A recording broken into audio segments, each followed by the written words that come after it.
Live news, खबर तो पक्की है। नीतीश कुमार की सरकार छपरा कांड पर कोई गिरफ्तारी नहीं कर रही है। छपरा में जिस तरह पुलिस के सहयोग से हत्या की गई, इसका कोई जांच नहीं हो रहा है, कोई कार्रवाई नहीं हो रहा है। और हम लोग इसको सदन तक ले जाने का काम करेंगे कि जब बच्चों को पीटा जा रहा था, पुलिस वहां गई, पुलिस ने नाम पता लिखा और फिर पीटते रहा। और आज तक आरती देवी यादव, विजय यादव के घर को न कुर्की किया गया, ध्वस्त नहीं किया गया। उत्तर प्रदेश की सरकार से थोड़ा सा तो सीख ले लीजिए। दिव्यांगों को तो पेंशन नहीं है दे रहे हैं आप, कम से कम जो हत्यारे लोग हैं उस पर तो कार्रवाई करे उत्तर प्रदेश की सरकार के तर्ज पर, कि उनके घरों को ध्वस्त कीजिए, उनकी गिरफ्तारी कीजिए और उनको 1 महीने में स्पीडी ट्रायल चलाकर फांसी की सजा दिलवाइए जो बच्चों की हत्या करता हो। तो बिहार की सरकार से पूरा विश्वास उठ गया और अब तो पता ही नहीं चल रहा है कि मुख्यमंत्री कौन है, कि सुपर मुख्यमंत्री को चीने कि उप मुख्यमंत्री को चीने। या सिंगापुर से जो आए हैं उनसे पूछ के ही लोग कुछ बताएंगे, क्योंकि मुख्यमंत्री कहते हैं कैबिनेट एक्सपेंशन होगा, उप मुख्यमंत्री कहते हैं कि कुछ नहीं होगा। आज हमने पेपर में पढ़ा कि 1 सीट मिलेगा, पता नहीं चल रहा है कि कांग्रेस 3 में है कि 13 में है। तो सारी स्थिति बनी हुई है। हमको लगता है अब सुपर पावर, नहीं कहता था अमेरिका सुपर पावर है, रसिया सुपर पावर, अब सिंगापुर से सुपर पावर आए हैं। तो अब नीतीश कुमार जी को कुछ लगता है बुद्धि देंगे। एक सवाल है कि मोदी जी कह रहे हैं कि जो हमारे खिलाफ बोलता है पार्टी उसको महत्वपूर्ण पद देती है, वो नेता नहीं है बल्कि जनता नेता बनाती है। इसमें कहाँ दो मत है, जनता के ही बल पर सरकारें बनती है। नीतीश कुमार जी को यदि इतना ही जनता पर भरोसा है तो मैं कहता हूं कि आज चुनाव में चलिए, विधानसभा को भंग कीजिए और बिहार की जनता के बीच में चलिए। जनता आपको पूरा हिसाब चुका देगी, आपके जमानत जब्त कराने का काम करेगी। 24 में जो हिंदू राष्ट्र बनाने की जो बात हो रही है वो संभव है, बकवास है। देखिए, ये धार्मिक गुरुओं के द्वारा ये बात उठी। धार्मिक गुरु का अपना कार्य है, सरकार अपने कार्य कर रहे हैं। भारतीय जनता पार्टी इस देश को बढ़ाने में, देश के विकास के कार्यों में लगी है, देश के स्वाभिमान के लिए काम कर रही है। जो धार्मिक गुरु कह रहे हैं वो उनका बयान। लेकिन राजद के लोग ये कह रहे हैं कि लालू जी का नाम ही काफी है बीजेपी को सत्ता से उखाड़ने के लिए। देखिए, लालू जी बहुत बार लड़ चुके बीजेपी से, और लालू जी स्वयं ही उन राजद के नेताओं से जाके पूछिएगा कि राजद के नेता लालू प्रसाद जी को मुख्यमंत्री भाजपा के कृपा से बने हैं, वो क्या बोलेंगे? लालू जी की ही उत्पत्ति भाजपा के कृपा से हुई है, तो उनको क्या बोलने का अधिकार है? बीबीसी के यहाँ रेट जो मारा जा रहा है, इस पर क्या कहेंगे? ये देखिए, एजेंसी अपना काम करती है। एजेंसी सर आपके ऊपर चला जाता तभी आकर एजेंसी काम करना शुरू कर देती है। जो डॉक्यूमेंट्री के ऊपर रिलीज की बात हो रही है तभी आकर एजेंसी काम करेगी। जब कोई एजेंसी के ऊपर कार्रवाई होती है तो कोई एविडेंस के आधार पर कार्रवाई होती है, और ये कार्रवाई इनकम टैक्स नहीं क्या, इसलिए आपको जवाब इनकम टैक्स दे सकता है। मंत्री बिहार को नया राज्यपाल मिला है और खास बात यह है कि नए राज्यपाल बचपन से ही आरएसएस से संबंध रखते हैं। क्या बिहार बीजेपी को फायदा होगा? देखिए, भारतीय जनता पार्टी के सदस्य थे, अब वो महामहिम राज्यपाल हैं और महामहिम राज्यपाल के माध्यम से जो उनके दायित्व हैं वो निभाएंगे। भारतीय जनता पार्टी के सदस्य देश के प्रधानमंत्री भी हैं, देश के उपराष्ट्रपति भी भारतीय जनता पार्टी के सदस्य हैं, और देश की महामहिम राष्ट्रपति भी भारतीय जनता पार्टी। जब किसी दायित्व पे कोई चला जाता है तो वो उस तरह से निर्वहन करता है जो उनके सामने लाया जाता है। चौधरी जी, तेज प्रताप यादव कह रहे हैं कि यहाँ पे लालू राज है। लालू प्रसाद जी इतिहास के पन्ने में रहे हैं और इतिहास के पन्ने में ही आगे के दिनों में रहेंगे। इससे ज़्यादा दुर्भाग्यपूर्ण वाला कोई लीडर पैदा नहीं लिया। जो पहला लीडर हैं, जो जनता दल यूनाइटेड के द्वारा बताया गया था कि ये पंजीकृत अपराधी हैं, ये जदयू ने कहा था।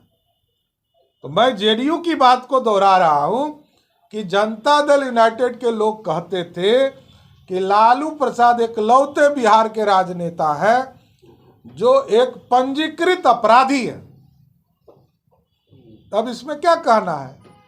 जो पंजीकृत अपराधी स्वयं हो उस पर क्या बयान देना? एक जो सवाल बात है, आप बोल रहे हैं वही बात उपेंद्र कुशवाहा भी बोल रहे हैं। उपेंद्र कुशवाहा ने कहा है कि अगर मुख्यमंत्री बन जाएंगे तेजस्वी यादव तो बिहार में लालू राज आ जाएगा, जंगल राज लौट जाएगा। क्या उपेंद्र कुशवाहा बीजेपी के पक्ष में है? देखिए, गुंडा राज स्थापित होता है। मैं बार बार कहता हूं कि राजद का गठबंधन होने के बाद बालू माफिया, शराब माफिया या गुंडे लोग सरकार में आए, और जब गुंडे लोग सरकार में आए तब आपराधिक घटना बढ़ गई बिहार में।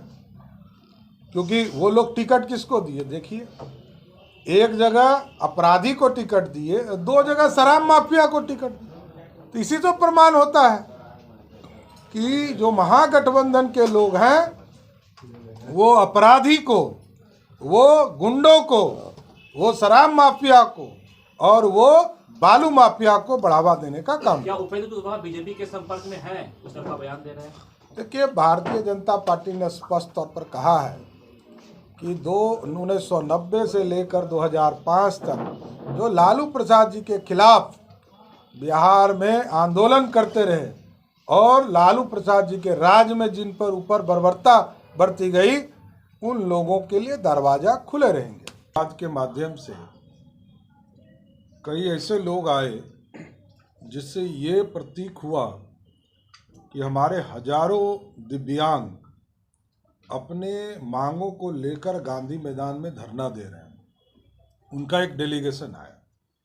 वो लोगों ने विस्तार से बताया कि देश के यशस्वी प्रधानमंत्री आदरणीय नरेंद्र मोदी जी ने 2016-17 में जो दिव्यांग समाज के लिए जो भलाई के काम करने का निर्णय लिया, जो कानून बनाकर सभी राज्यों को भेजा, उसको इम्प्लीमेंट बिहार सरकार नहीं कर रही।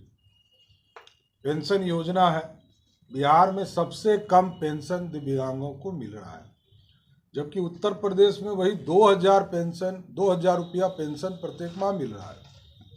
यह चिंता का विषय है, सरकार को संज्ञान भी लेना चाहिए। और कई लोग आए जो रोजगार से संबंधित हैं, जैसे लगभग 6776 लोगों की नियुक्ति होनी थी इंजीनियर के तौर पर, और वो जो है उसको रद्द कर दिया गया।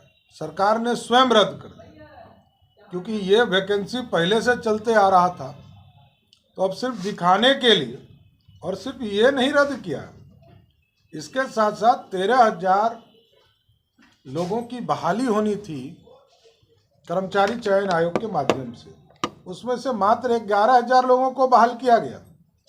उसमें भी 2,000 लोगों की नौकरी नहीं दी गई, जबकि सबका प्रशिक्षण हो गया, सबका जांच हो गया, सबसे टाइपिंग करा लिया गया और उसको नौकरी नहीं दी गई।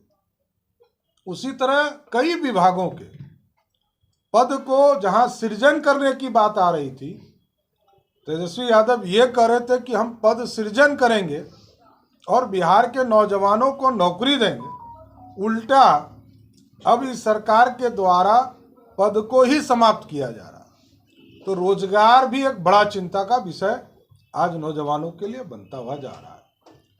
और एक ज्वलंत मुद्दा उठा है कि जो सरकार में कांग्रेस शामिल हो, उस सरकार के खिलाफ करने वाले पेंशन योजना, जो जेपी के अनुयायी थे, जेपी के नाम पर पेंशन ले रहे हैं, उनको तो शर्म लगना चाहिए कि अब उस किस नाम का पेंशन ले रहे हो।